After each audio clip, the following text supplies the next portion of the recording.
Alors qu'Antoine Griezmann quittait l'Atlético de Madrid pour le FC Barcelone, le club madrilène décide de tout miser sur un joyau portugais en pleine explosion à Benfica, João Félix. Recruté pour 126 millions d'euros dont le talent s'est révélé au grand public après un triplé en Europa League face à Francfort, João Félix a connu un parcours semé d'embûches. Entre moments d'espoir, de gloire, de déception et de trahison, João Félix a connu un début de carrière mouvementé. Et après un déclassement spectaculaire à l'Atlético de Madrid et un prêt peu fructueux à Chelsea, direction le FC Barcelone qui vient d'officialiser l'arrivée en prêt du Portugais sans option d'achat. Ensemble, replongeons dans cette histoire.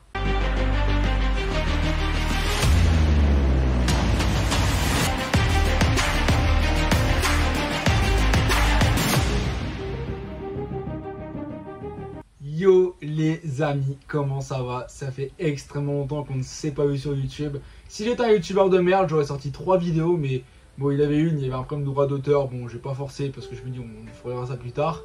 Et il y en a 2 autres, vraiment la qualité finale ne me plaisait pas. Enfin la manière dont c'était fait, ça me...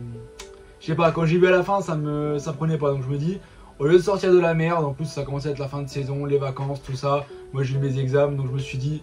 Allez, on prendra l'année prochaine, au moins j'ai passé 6 mois à bidouiller, mais au moins je pars l'année d'après sur un setup qui marche parce que entre montage et tout, enfin youtubeur c'est un métier de base, hein, vous savez, moi je... Voilà, c'est pas juste on prend ce téléphone, on se filme et c'est fini. Non, c'est un petit peu plus complexe que ça, hein. On va essayer de faire des vidéos un peu plus qualitatives que celles de Mohamed Eni. Bon, bref. Dernier truc qui manque, c'est un petit micro parce que je pense que sa qualité sonore elle va pas être exceptionnelle, je vais faire de mon mieux. Bon, on est là pour parler du petit crack portugais, on est là pour parler du petit João Félix, ouais j'ai mis l'autre à côté, j'espère que ça va pas trop se voir. On arrive le 3 juillet 2019 et l'Atlético de Madrid annonce un transfert mais improbable à ce moment-là, l'arrivée de João Félix.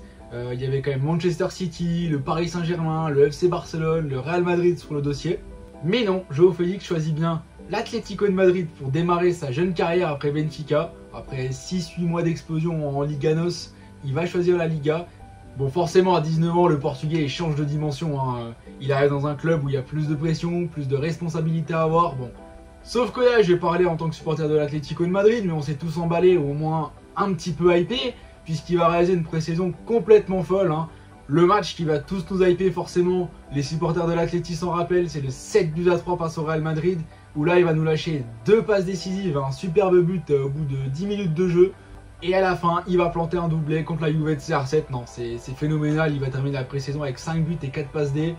Oh, c'est complètement fou, clairement, faut être honnête. Bon, ok, les matchs amicaux, c'est pas les matchs où on s'enjaille le plus, où on s'hype le plus. Mais là, quand même, on recrute un petit joyau du Portugal. C'était pas prévu de base. Enfin, on s'y attendait pas spécialement. Et là, il est en train d'exploser. Forcément, la hype, elle prend. Et on va arriver à la première saison de João Félix à l'Atlético de Madrid, sa saison d'adaptation. Alors autant son adaptation, elle va être un petit peu à la fois rapide et lente. C'est-à-dire que en vrai, il n'est pas catastrophique au début. Clairement, on voit des gestes qui ne trompent pas, des gestes où on voit le talent. Et son premier match contre Getafe, il va nous signer un superbe sprint. Il va te dribbler 3 joueurs, il va les provoquer son penalty. Bon, celui-là sera raté par Alvaro Morata, mais c'est pas le débat de la vidéo. Il va continuer ses matchs de Liga à nous montrer son talent. Mais il est timide dans les matchs, il touche peu de ballons, il a un petit peu de mal parfois à s'y faire aussi forcément, hein. Le système de Simeone, c'est pas le système le plus simple dans lequel briller individuellement. Bon, il va galérer un petit peu, mais ça prend bien, il y a des signes d'espoir. On se dit juste, c'est le temps et ça va prendre. Et le 27 novembre 2019, il va recevoir le trophée de Golden Boy, qui élit tout simplement le meilleur joueur U21 de la saison. Il va devancer Jadon Sancho, il va devancer Kai Havertz, il va devancer Guendouzi qui était 17ème au classement. Voilà, c'est le seul français dans le classement, je vous sors l'anecdote. Vous faites ce que vous voulez de l'information. Mais voilà, il va recevoir le Golden Boy. Il va recevoir aussi le trophée de meilleure révélation de l'année. Quelques jours plus tard, il va inscrire son premier but en Ligue des Champions face au Lokomotiv Moscou. La machine est en marche. Après, il faut relever que son principal défaut aussi à ce moment-là, c'est qu'il est assez fin physiquement. Voilà, dans les duels, il est bousculé à chaque fois. Dès qu'il y a une faute, il vole en l'air, clairement. Il a du mal physiquement à s'imposer. Surtout dans un championnat où des fois, ça n'y va pas de main morte. Où des fois, il y a des équipes qui ne se gênent pas. Et c'est là que les blessures vont commencer, puisqu'il va finir avec une entorse de la cheville, une blessure à la jambe et une autre à la malléole. Donc forcément, voilà, un jeune joueur qui commence à se blesser, c'est pas trop bon signe, mais bon. Et du côté de la Ligue des Champions, João Félix va réussir une passe décisive dans le 8ème de finale retour contre Liverpool. Après une relance ratée d'Adrian, il va mettre une superbe passe à Marcos Llorente qui va marquer. c'est le début du renouveau de l'Atleti. Et comme vous le savez, le Cholismo n'est pas mort à ce moment-là. L'Atlético s'imposera 3-2 à Anfield. Liverpool qui n'avait pas perdu en Ligue des Champions à domicile depuis longtemps en élimination directe. Bon, on réussit cet exploit-là. Liverpool qui était champion d'Europe, je le rappelle quand même. Et après la pause forcée due au Covid, l'Atlético va rencontrer le RB Leipzig. Match dans lequel Félix ne sera pas titulaire, mais va rentrer à la 60e minute. Va nous sortir 30 minutes extraordinaires, clairement. Va nous sortir une superbe séquence, récupérer un penalty, marquer son penalty, égaliser. Bon, derrière, la suite, en tant que supporter de l'Atleti, on la connaît. Tyler Adams va mettre une superbe frappe contre à la 87e minute qui sort un peu de nulle part. Derrière, l'Atlético se fera éliminer. Enfin bref, on arrive à la fin de cette première saison à l'Atlético de Madrid et clairement, c'est une saison d'adaptation. Il y a eu des manquements, il y a eu des bons matchs, il y a eu des bonnes choses, des moins bonnes choses. Il y a des points à travailler, clairement. Mais on sent que la deuxième saison, ça peut et ça doit être sa saison, la saison de l'explosion au monde entier. Bon, quelques semaines ont passé, on se retrouve dans la saison d'après. Alors oui, il faut savoir que les deux saisons ont été vachement collées puisqu'il y a eu la pause Covid lors de la saison d'avant. Donc forcément, le Final 8 s'est terminé en août et les championnats ont repris dans les semaines qui suivaient. Je crois qu'il n'y avait même pas 2 semaines, il me semble, hein, dans certains cas. Et donc João Félix, lui, va certainement passer les meilleurs mois de sa carrière. Il faut se le dire clairement, Félix va passer de quelques fulgurances, de quelques bons matchs, quelques belles actions, à des matchs aboutis, complets. Son apport va être concret statistiquement également parce qu'il y a eu des matchs où il a été bon, mais statistiquement, ça apportait pas. Là, il va nous planter un doublé contre Salzbourg en Ligue des Champions. 3 jours après, un doublé contre Osasuna, un autre contre Cadiz. Il va enchaîner les buts, les passes D et va certainement passer les 4 meilleurs mois de sa vie à l'Atlético de Madrid. En plus de ça, l'Atlético performe énormément. On fait 17 victoires sur 19. Donc là, clairement, tout va bien. L'Atlético tourne au mieux. João Félix tourne au mieux. Et on se dit que là, ça y est, c'est parti. Le train est lancé. Et bah non, malheureusement, il y a 2 raisons qui font que la machine va commencer à s'enrayer et que João Félix va moins jouer. La première, c'est qu'il va avoir traîné une blessure qui est un petit peu récurrente à chaque fois. C'est-à-dire que c'est pas une blessure qui va l'empêcher de jouer, mais il va essayer de jouer des petits morceaux de match. Mais bon, forcément, il va jouer de moins en moins. Ses performances avec commencent à dégringoler aussi. Et c'est là que ça va commencer un petit peu à réduire. Bon. Et l'autre problème de João Félix qui va commencer à se révéler, c'est son caractère. Premier problème de caractère de João Félix, il va sortir contre le Real Madrid après avoir fait un match moyen, on va dire ça comme ça. Et le problème, c'est qu'il va s'énerver, il va frapper après les fauteuils, bon, il va péter un câble. Bon, on sent que le joueur en a gros sous la patate, on sent que le joueur est déçu de sortir. Quelques mois plus tard, après avoir inscrit un superbe but face à Villarreal, une superbe reprise de volée, il va célébrer son but en faisant un bon gros chut, doigt sur la bouche devant le banc des remplaçants. Alors, il y a une version qui explique que c'était juste pour chambrer Renan Lodi. Bon, non, chacun se fera son avis. Voilà, il y a forcément un signe de défiance envers Simeone. Et là, la relation va commencer à se tendre, mais c'est pas encore problématique à ce moment-là. Il y a juste un petit froid, comme il y a... bon, c'est pas le seul club, c'est pas le seul endroit, c'est pas le seul moment où il y a des tensions entre coach et joueur. Il y a une autre déclaration aussi qui va montrer que Félix, il est assez ambitieux et qu'il en a peut-être un petit peu marre du Cholismo, c'est celle-ci. Messi et Ronaldo ont atteint un niveau qu'aucun autre joueur n'a atteint. Mbappé et Haaland sont sur la bonne voie. Je vais faire de même et montrer aux gens que nous pouvons également atteindre ce niveau. Par cette déclaration-là, on n'est pas fou. João Félix est ambitieux. João Félix veut faire partie du gratin et montre son ambition. Bon, quelques semaines plus tard, on va remporter la Liga en 2021. Voilà, c'est la fête, c'est la bonne ambiance. Et ça va certainement aussi apaiser un petit peu les relations entre tout le monde. Hein. Les quelques petits problèmes qu'il y a pu avoir. Il faut savoir aussi qu'en fin de saison, le club en termes de résultats a commencé à divaguer. Donc forcément, ça a posé des problèmes, des tensions, etc. Bon. Voilà, tout n'est jamais parfait dans le vestiaire d'un club. Derrière, João Félix va participer avec le Portugal à l'Euro 2020. Il va jouer que 30 minutes, il va très peu jouer. Et en termes de hiérarchie, il va se faire dépasser par des Diogo Jota, des Bernardo Silva, etc. Bon, clairement, il va être éliminé avec le Portugal dans un Euro où le Portugal et lui-même n'auront pas brillé. Mais Félix va se faire opérer. Voilà, c'est l'information. Il va se repérer de sa cheville qui lui fait mal depuis 6-7 mois, qui l'empêche de jouer au foot correctement. Et forcément, ça l'a empêché de pouvoir exceller au haut niveau. On arrive quelques jours après l'Euro et une rumeur complètement aberrante sort dans la presse. Et si Antoine Griezmann était de retour à l'Atlético de Madrid? Et ça, pour le coup, ça change beaucoup de choses.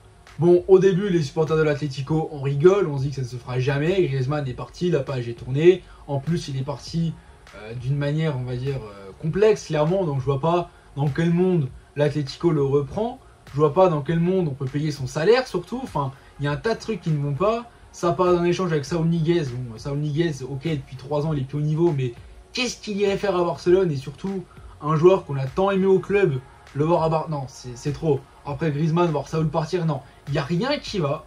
Bon, la rumeur va se tasser petit à petit, et on arrive le 1er septembre à 23h40, les documents sont signés, Saúl Ñíguez part en prêt à Chelsea, et Antoine Griezmann est de retour à l'Atlético de Madrid dans un prêt de 2 ans, mais un avec option d'achat obligatoire si Griezmann joue 50% des matchs, enfin c'est un peu le bordel. Et là il faut se dire deux choses, c'est qu'on va écarter João Félix quelques secondes de la vidéo, le retour de Griezmann ça fout le bordel au club.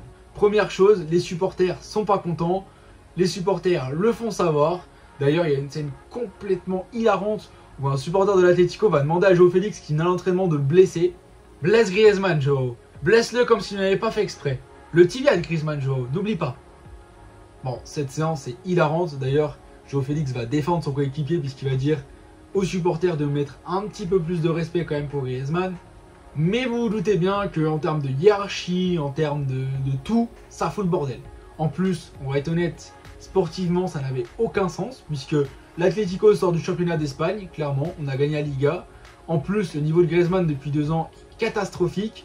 Donc clairement, João Félix, il voit qu'au club, il y a Suarez titulaire, Cunha remplaçant, lui Félix est plus ou moins titulaire et Cora plus ou moins remplaçant, ça dépend de si Félix est en forme ou blessé ou pas. Bon, pourquoi ramener Antoine Griezmann dans le système de Simeone? Bon, qu'il soit en 4-4-2 ou en 3-5-2, ça ne change rien. Il y a 2 places pour 5 maintenant, et donc c'est un bordel. En plus de ça, le caractère de João Félix ne va pas s'arranger, puisque quand c'est pas pour pester contre son entraîneur, c'est en match où il va péter un câble. Bon, il y a un match où Manzano va lui mettre un jaune imaginaire, Félix va extrêmement mal réagir, va le traiter de fou et va risquer entre 4 et 12 matchs de suspension. Bon, il en a pris que 2 à l'arrivée, mais bon, voilà, on connaît l'arbitrage en Espagne et c'est bancal. Je pense que Félix vit clairement mal le retour de Griezmann. Il y a un monde où Félix le prend pour un manque de confiance. Enfin, honnêtement, Félix a beaucoup de tort, mais je me mets à sa place à ce moment-là. Il voit que Griezmann est de retour. Il voit aussi que le poste qu'il avait de vedette un petit peu, hein, c'est lui qui avait pris le rôle de star, de leader offensif. Bah, il voit que ce rôle-là va s'effriter. Et surtout, je pense que ça, Félix peut qu'en vouloir à Simeone, c'est qu'il y a eu 6, 7, voire même 8 mois, où Griezmann est titulaire ou a du temps de jeu aux dépens de Félix, alors que intrinsèquement, João Félix est 100 fois meilleur qu'Antoine Griezmann. Dites-vous que la première année de Griezmann, elle est catastrophique, il a énormément de mal à s'en remettre au niveau. Et moi, j'étais le premier à le dire à ce moment-là, mais bon, ça, les groupiers à Griezmann ont attrapé ma veste, mais... Pour moi, même sa place en équipe de France n'était même plus méritée à ce moment-là. On s'est pour beaucoup dit, Griezmann, le foot c'est fini, il a 31 ans. Bon bah voilà, hein. Merci pour les 5 premières années, mais son retour c'est un échec. Bon, et la fameuse phrase, il faut jamais retourner avec son ex. Bon, João Félix également, il va être très peu associé avec Griezmann. Hein. C'est soit Griezmann, soit João Félix. Bon, je parle du passe droit à Griezmann, mais j'ai aussi parlé de Luis Suarez, parce que Suarez a commencé à devenir de moins en moins bon aussi. João Félix est en train de se dire, il y a 2 attaquants devant qui n'ont pas le niveau, qui jouent au foot, et moi je suis sur le banc. Bon, Félix va quand même avoir un peu de temps de jeu. Je tempère avec ça, parce que Griezmann va se blesser 2-3 mois entre décembre, janvier et février. Il va avoir une double blessure. Bon, Griezmann va aussi mal le vivre, mais ça va peut-être lui permettre aussi de retrouver un petit peu ses esprits. Félix va prendre le rôle de leader offensif à ce moment-là. Et un autre de ces matchs références va arriver, c'est en Ligue des Champions contre Manchester United. Bon, de base on avait tiré le Bayern, mais l'UEFA a fait de la merde au tirage, donc on s'est retrouvé à retirer Manchester United. Bon, et là sur un superbe centre de Renan Lodi, Félix va insérer une tête mais superbe. Clairement, il n'y a rien à dire, c'est un de ses matchs références, c'est un de ses buts références en Ligue des Champions.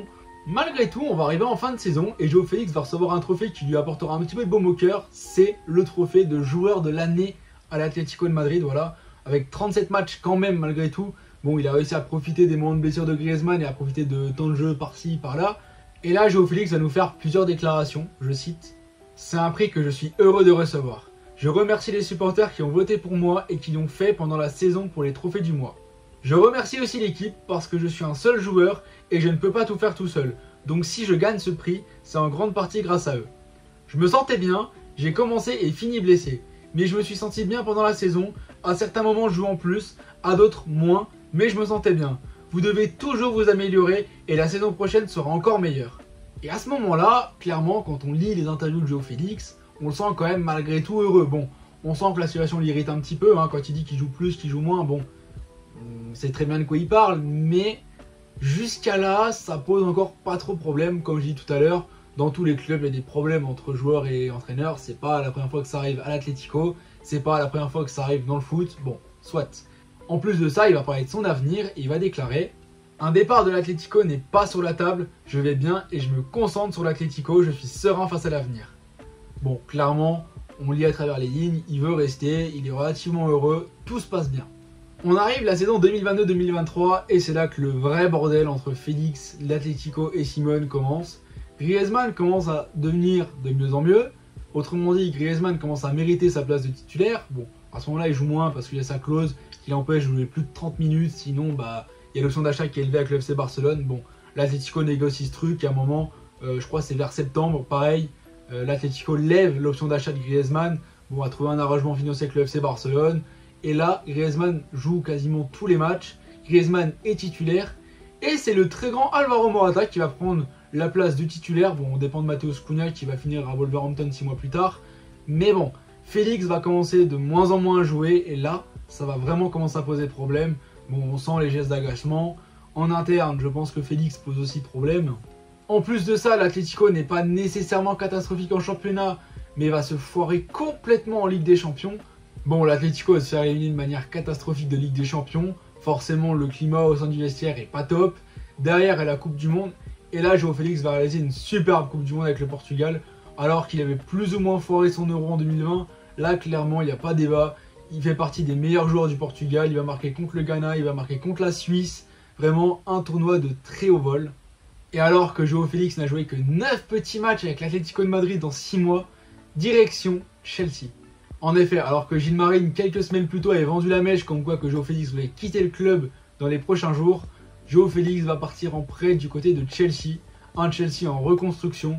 Et là, je vais me faire un petit peu l'avocat du diable sur un point, c'est que sportivement, c'est peut-être un petit flop dans le sens qu'il n'a pas été spécialement bon. Bon, on a toujours vu comme à l'Atlético c'est fulgurance, hein. Voilà, il y a 4 buts, il y a des passes D, il y a des bons matchs, clairement, il y a des beaux gestes, ok, mais ça fera pas trop avancer le club. Bon, après, ce Chelsea-là est en bordel complètement. Mais par contre, ce qui est incompréhensible, c'est ses déclarations. Il continue, il nous sort: je suis heureux à Chelsea, je suis bien mieux ici, voilà. Bon, il va clairement faire comprendre qu'il est beaucoup mieux à Chelsea qu'à l'Atlético de Madrid. Et João Félix, après avoir été à la fois titulaire, à la fois sur le banc, à la fois bon, à la fois mauvais, bon, il y a un petit peu de tout, c'est un joyeux bordel à Chelsea, donc on ne peut pas en tirer grand chose sportivement. C'est Mauricio Pochettino qui va prendre les rênes de Chelsea et qui ne conservera pas João Félix. L'Atlético de Madrid va récupérer João Félix. Et alors qu'à l'entraînement, il y avait des signes un petit peu positifs à entendre certains, João Félix va nous sortir une déclaration aberrante. João Félix va nous expliquer dans une interview à Fabrizio Romano que clairement le FC Barcelone ça a toujours été son club de cœur, que ça a toujours été son premier choix et que ce serait un rêve pour lui s'il pouvait jouer au FC Barcelone. Que dire? Tant bien même le FC Barcelone c'était son club de cœur, pourquoi lâcher ça comme ça là dans les médias, à part envenimer une relation avec les supporters qui pourtant avaient globalement été de son côté. Enfin honnêtement, même moi João Félix, j'ai défendu plusieurs fois le fait que bon bah Simeone a tort, le titularisait pas, Simeone a tort, bon peut-être ne l'aidait pas avec son jeu. Bon, on est beaucoup de supporters de l'Atlético de Madrid d'avoir défendu João Félix, etc. Bon, maintenant, là c'est fini. Clairement, il s'est mis tout le monde à dos. Déjà qu'il avait Simeone et le club à dos et ses coéquipiers. Là, il a clairement tout le monde contre lui et c'est simple. João Félix ne peut plus jouer pour l'Atlético de Madrid. Ce n'est plus possible. Sa plaque va être vandalisée par des supporters. Et lors du décrassage après le match de l'Atlético contre Grenade remporté 3-1, bah, João Félix va se faire insulter. Bon voilà, des insultes sur sa maman, je ne vais pas les répéter ici. Diego Simeone ne lui donne même plus une minute de temps de jeu, que ce soit pendant la pré-saison où il était pourtant convoqué et pendant la Liga. L'Atlético va mettre 7-0 au Vallecano, une victoire historique à l'extérieur. Félix ne rentrera pas non plus une minute, il va même sortir en avance. Bon, soit hein. C'est la relation entre l'Atlético, Simeone et Félix est terminée. Et alors qu'Aston Villa était le seul club à lui avoir fait une proposition de contrat, c'est bien vers le FC Barcelone dans les dernières heures du mercato qu'il va s'engager. Et c'est là que j'ai un petit peu du mal à comprendre le storytelling que le FC Barcelone nous fait. Voilà, le Barça nous fait une superbe com autour de ce joueur là. Bon déjà on n'est pas sûr que ça réussisse là-bas. Et en plus de ça, mais pourquoi le Barça fait un storytelling alors que le joueur va rester 1 an? Le Barça n'a déjà pas vraiment les moyens, mais surtout est bridé par le fair play financier et tous ces trucs-là. Donc clairement, João Félix ne jouera pas plus d'1 an au FC Barcelone. Donc là, c'est là que c'est quand même complexe. Soit il réussit au FC Barcelone, l'Atlético le récupère. L'Atlético l'a prolongé jusqu'en 2029 d'ailleurs, hein, ça à savoir. Soit l'Atlético le revend pour un gros montant en première ligue l'année d'après, soit il flop et je sais pas ce qu'on en fait. Clairement là, voilà, on a quand même mis 126 millions d'euros sur lui, donc ce serait quand même bien de pouvoir au moins leur vendre à un prix. Bon, il va falloir d'un côté espérer qu'ils réussissent, mais bon, prêter un joueur à un concurrent direct, c'est quand même pas le move le plus futé de l'histoire. Bon, à voir ce que ça va faire. Bon, comment résumer tout ça? Un joueur qui arrive en star à l'Atlético de Madrid pour remplacer une star déchue partie au FC Barcelone. Un joueur qui va d'abord avoir son adaptation, qui va avoir un petit prime de 6 mois, qui va se blesser, qui va subir le retour de Griezmann mais qui n'aura pas été capable de se mettre au niveau. L'histoire avait tout pour être belle, elle est en train de virer au cauchemar et c'est dommage parce que clairement, voilà, on a une petite pépite qui vient de Benfica, j'ai sorti le maillot pour la vidéo pour l'occasion. Clairement, il avait l'occasion de devenir un des plus grands joueurs de l'histoire du club, il a le talent pour, et je suis persuadé que ce mec, en termes de talent intrinsèque, est top 10 voire top 5 en Europe. Je le dis clairement. Maintenant, bon, voilà, il n'a pas la mentalité qui va avec, il pose trop de problèmes parce que c'est pareil. Les Barcelonais, il y a un monde où, dans le vestiaire, ça pose problème. C'est possible. Faut se mettre ça en tête. Donc voilà, on verra bien ce que Félix fera à Barcelone. On va quand même suivre ça attentivement. Et si ça nécessite, on refera une petite vidéo pour en parler de lui. Enfin bref, j'espère que cette vidéo vous aura plu. N'hésitez pas à vous abonner, à liker, à partager la vidéo. Voilà, à vos amis, vos proches, votre poisson rouge, je sais pas. Mais voilà, j'espère que cette saison va être sympa. Je vais essayer de faire plein de vidéos, mais pas trop non plus. Je vais essayer d'alterner TikTok, YouTube, je vais essayer de trouver un rythme, je sais pas. TikTok, je vais toujours sortir au moins une vidéo par jour, je pense. YouTube, je vais pas vous donner les dates. Parce que, bah, je sais pas, je suis étudiant, vous savez, j'ai une vie à côté. Hein, c'est pas mon métier, malheureusement, c'est seulement une passion de faire des vidéos et de parler de foot. Donc bon. Mais comme je l'ai dit, je parlerai plus de foot généralement plutôt que de l'Atlético de Madrid. Sur TikTok, je vais essayer de diversifier aussi, mais bon. Voilà, je vais quand même parler de l'Atlético principalement, je pense. On va essayer de faire un mix des deux. Mais YouTube, clairement, là je parle de João Félix pour lancer, mais je vais plus parler de foot en général que de foot de l'Atlético de Madrid. Allez, j'espère que ça vous aura plu et moi je vous dis à la prochaine. Ciao.